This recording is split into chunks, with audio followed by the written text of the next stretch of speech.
క్యాన్సర్లంటేనే ప్రమాదకరం, ప్రాణాంతకం. అయితే కొన్ని రకాల క్యాన్సర్లు ప్రమాదకరమైనవి, ప్రాణాంతకమైనవే కాదు, అత్యంత వేదనాభరితమైనవి కూడా. ఇందుకు కోలోరెక్టల్ క్యాన్సర్ ఒక చక్కటి ఉదాహరణ. పెద్దపేగులో ఆసన మార్గంలో క్యాన్సర్ కణితులు పురుడు పోసుకున్నప్పుడు వాటిని తొలగించడం, చికిత్స చేయటం అనేది చాలా కష్టసాధ్యమైన వ్యవహారం. అయితే పెద్దపేగులో ఆసన భాగంలో క్యాన్సర్ ఆనవాలను తొలి దశలోనే పసిగట్టి చికిత్స మొదలుపెడితే మంచి ఫలితం ఉంటుంది. పెద్దపేగులో క్యాన్సర్కు కారణాలు, పరిష్కార మార్గాల గురించి డాక్టర్ని అడిగి ఇప్పుడు తెలుసుకుందాం. పెద్దపేగులో క్యాన్సర్ ఎందుకు వస్తోంది?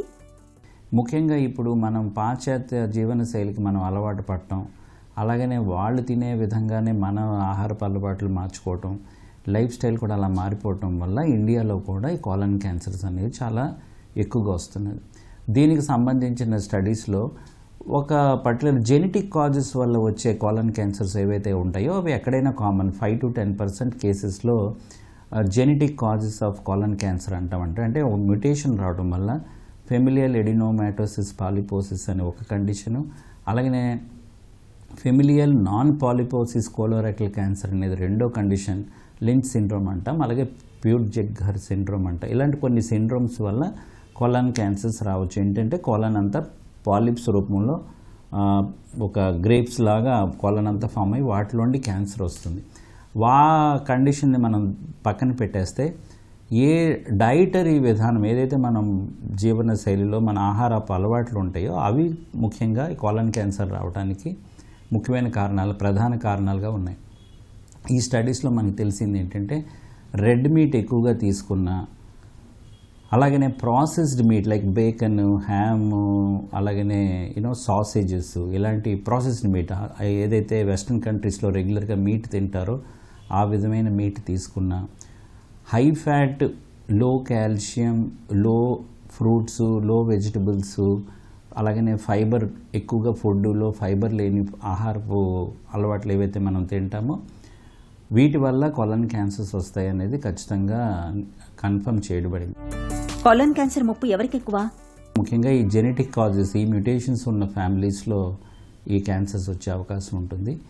రెండోది ఇన్ఫ్లమేటరీ బవల్ డిజీజెస్ అని ఒక స్పెసిఫిక్ కండిషన్ ఉందంటే అల్సరేటివ్ కొలైటిస్, క్రాన్స్ డిజీజ్ అంటాం. Ulcerative colitis and Crohn's disease are chronic inflammatory conditions of the colon. ఈ వేళలో పర్టికులర్గా ఈ కోలన్ క్యాన్సర్స్ వచ్చే అవకాశాలు ఉంటాయి. అలాగనే ఇందాక డైటరీ ఫ్యాక్టర్స్ ఏవైతే నేను చెప్పానో ఆ డైటరీ ఫ్యాక్టర్స్ ఉన్నవాళ్ళు, అలాంటి ఆహారపు అలవాట్లు ఉన్న వాళ్ళకి క్యాన్సర్స్ అవి ఎక్కువగా వచ్చే అవకాశం ఉంటుంది. So familial causes, medical causes like inflammatory bowl diseases and ఈ లైఫ్ స్టైల్ ఫ్యాక్టర్స్, ఈ 3 ఫ్యాక్టర్స్ ఏమున్నా కానీ ఏజ్ కూడా పెరిగే అవకాశం, ఏజ్తో పాటు ఆ క్యాన్సర్స్ పెరిగే అవకాశం ఉంటుంది. కోలన్ క్యాన్సర్ లక్షణాలు ఎలా ఉంటాయి? కోలన్ క్యాన్సర్ లక్షణాలు ముఖ్యంగా స్టూల్స్లో బ్లడ్ పడటం, అంటే జీరలాగా ఉండొచ్చు, బ్లడ్ డైరెక్ట్గా పడవచ్చు కోలన్ క్యాన్సర్. అలాగనే అబ్స్ట్రక్షన్, కోలన్ క్యాన్సర్ వల్ల పేగు బ్లాక్ అవ్వటం వల్ల ఇంటెస్టినల్ అబ్స్ట్రక్షన్ వచ్చి క్యాన్సర్ బయటపడవచ్చు. అలాగనే కోలన్ క్యాన్సరు ట్యూమర్ పెర్ఫరేట్ అయిపోతే పేగు కన్నం పడి ఎమర్జెన్సీలో ఆ కోలన్ క్యాన్సర్ వల్ల ఎమర్జెన్సీ జరిగిందని తెలుసుకునే పరిస్థితి. సో అబ్స్ట్రక్షను, బ్లీడింగు, తర్వాత perforation, these are the most important. తర్వాత తెలుసుకోకుండానే రక్తం స్లోగా పోవటం వల్ల ఎక్కువ మంది పేషెంట్స్, పెద్ద పేగు క్యాన్సర్ పేషెంట్స్ ఎనీమియాతో డాక్టర్ దగ్గరికి వస్తారు. సో ఎప్పుడైతే ఎనీమియా ఉంటుందో రెగ్యులర్గా ఐరన్ ప్రొఫైల్లో వాటిలో ఏ కారణమో తెలుసుకోకపోతే ఖచ్చితంగా ఎండోస్కోపీ, కొలనోస్కోపీ అనేది చేస్తాం. ఎందుకంటే చాలా కామన్గా ఈ స్టూల్ బ్లడ్ టెస్ట్లో కూడా మనకి ఈ కోలన్ క్యాన్సర్ ఉందని తెలుస్తుంది అనమాట. పెద్దపేగులో క్యాన్సర్ను ఎలా నిర్ధారిస్తారు? ఫీకల్ అకల్ట్ బ్లడ్ టెస్ట్ అంటాం. అంటే స్టూల్ టెస్ట్ చేసి స్టూల్ శాంపిల్ మీద బ్లడ్ దాంట్లో ఏదైనా ఉందా, ట్యూమర్ నుండి వచ్చిన బ్లడ్ ఏదైనా ఉందా అనేది తెలుసుకునే టెస్ట్ని ఫీకల్ అకల్ట్ బ్లడ్ టెస్ట్ అంటాం. అలాగనే ఆ విధానంలో ఫీకల్ ఇమ్యూనోకెమికల్ టెస్ట్ అని, ఫిట్ టెస్ట్ అని ఇంకొకటి వచ్చింది. అలాగే స్టూల్ డిఎన్ఏ టెస్ట్ అని వచ్చింది. అంటే క్యాన్సర్ సంబంధించిన జీన్ మ్యూటేషన్ ఉన్న సెల్స్ ఏవైతే వాటిలో మనం ఐడెంటిఫై చేసి వీళ్ళకి క్యాన్సర్ ఉండొచ్చు అనేది నిర్ధారణ చేసే అవకాశం ఉంది. అలాగే ఈరోజు కొలనోస్కోపీ చేయకుండా వర్చువల్ కొలనోగ్రఫీ అంటాం. అంటే సిటీ స్కాన్ చేసి ఒక రకమైన టెక్నిక్తో కొలనోస్కోపీ చేసినంత ఎఫెక్టివ్గా సిటీ స్కాన్ ద్వారా కూడా సిటీ కొలనోగ్రఫీ అనే టెస్ట్ కూడా మనము ఈరోజు చేయించుకునే అవకాశాలు ఉన్నాయి. కోలన్ క్యాన్సర్కు చికిత్స ఎలా ఉంటుంది? ఏ భాగంలో ఈ క్యాన్సర్ వచ్చింది, తర్వాత ఏ స్టేజ్లో ఉంది, దీని తత్వం ఏంటో తెలుసుకుని ఆ రిజల్ట్స్ ఏవైతే ఉంటాయో వీటన్నిటి మీద ట్రీట్మెంట్ అనేది ఆధారపడి ఉంటుందన్నమాట. సర్జికల్గా క్యూర్ అయ్యే ప్రతి పేషెంట్కి సర్జరీ చేయాల్సి వస్తుంది కాబట్టి ఏ అవకాశం ఉన్నా ఏ స్టేజ్లోనైనా సర్జరీ అనేది చాలా important part of the treatment. ఎందుకంటే ట్యూమర్ అడ్వాన్స్ స్టేజ్లో ఉన్న ట్యూమర్ వల్ల అబ్స్ట్రక్షన్ రావచ్చు, బ్లీడింగ్ రావచ్చు, పెర్ఫరేట్ అవ్వచ్చు. కాబట్టి కుదిరినంత వరకు ఆ ట్యూమర్ని రిసెక్ట్ చేసి కంటిన్యూటీ సెట్ చేయడానికి ట్రై చేస్తాము. దీన్ని సర్జికల్ ఆంకాలజీలో కోలెక్టమీ అంటామన్నమాట.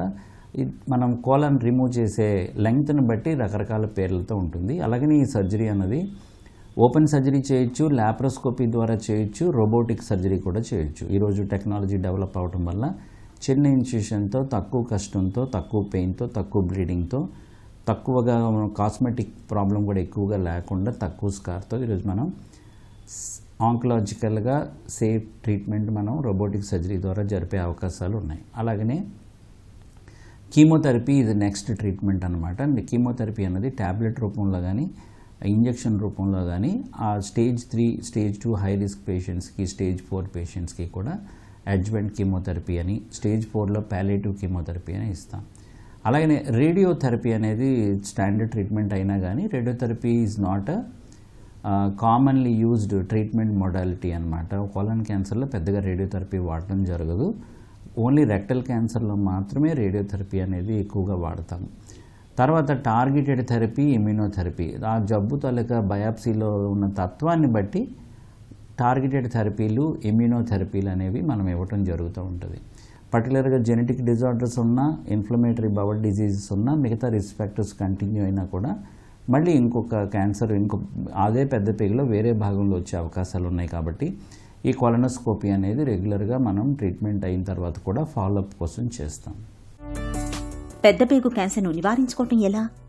మనకున్న రిస్క్ ఫ్యాక్టర్స్ని బట్టి యావరేజ్ రిస్క్లో ఉన్నామా, హయ్యర్ రిస్క్లో ఉన్నామా, ఫ్యామిలీ హిస్టరీ ఉందా, మన ఫ్యామిలీలో ఇలాంటి జెనెటిక్ ప్రీడిస్పోజిషన్ ఉన్న కండిషన్స్లో ఎవరైనా ఉన్నారా, అలాగనే మనకి ఏదైనా ఇన్ఫ్లమేటరీ బవల్ డిజీజ్ ఏమైనా ఉందా అనేవాళ్ళు రెగ్యులర్గా వాళ్ళు గ్యాస్ట్రోఎంట్రాలజిస్ట్ గైడ్ చేసిన విధంగా మనం స్క్రీనింగ్ టెస్టులు చేయించుకొని ఆ క్యాన్సర్ మనకి వచ్చే ముందు వచ్చిన వెంటనే తెలుసుకునే అవకాశం ఉంటుంది. ప్రైమరీ ప్రివెన్షన్ అంటే లైఫ్ స్టైల్ మోడిఫికేషను, మనం తీసుకున్న డైట్లోని మోడిఫికేషను.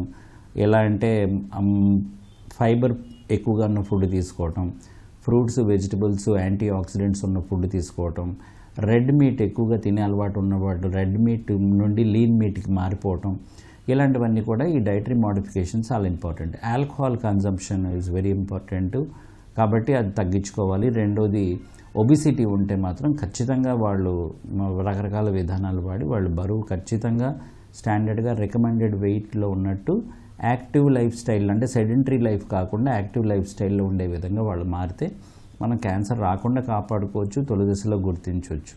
మల విసర్జన తీరుతెన్నుల్లో మార్పులు కనిపిస్తున్నప్పుడు, మలంలో తరచూ రక్తం పడుతున్నప్పుడు ఆలస్యం చేయకుండా వెంటనే క్యాన్సర్ను నిర్ధారించే కొలనోస్కోపీ చేయించుకోవాలి. ఇక పెద్ద పేగులో క్యాన్సర్ నివారణకు చక్కటి ఆహారపు అలవాట్లను పాటించాలి. మలబద్ధకం లేకుండా చూసుకోవాలి.